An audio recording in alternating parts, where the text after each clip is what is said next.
guys আমি এখন খাইতে বসি গোসল করে এই যে মামা আমাকে চটচড়ি দিচ্ছে এই যে চটচড়ি খাবো আমি এখন বলবো দেখো আমি খাবারে কি কি নিয়েছি রসুন তারপর চটচড়ি তারপর হলো এই যে লেবু তারপর এই যে শসা তারপর এই যে মাছের ডিম এগুলো দিয়ে আমি খাইতেছি এখন একটা একটা খেয়ে দেখাবো এখন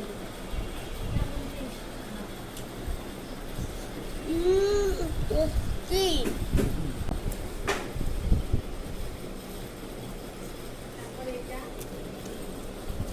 আমি পাবদা মাছ নিয়ে খেয়ে দেখাচ্ছি কেমন হয়েছে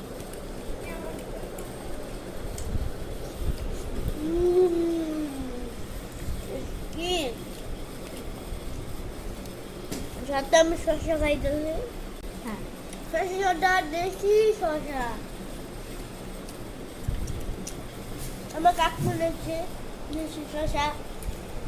জীবনে দেশি শসা খাই নাই হ্যাঁ এই যে আমি আবার পাবদা মাছ দিয়ে খাইতেছি ডিম আর পাবদা মাছ দিয়ে খাইতেছি সাথে শসা খাইছি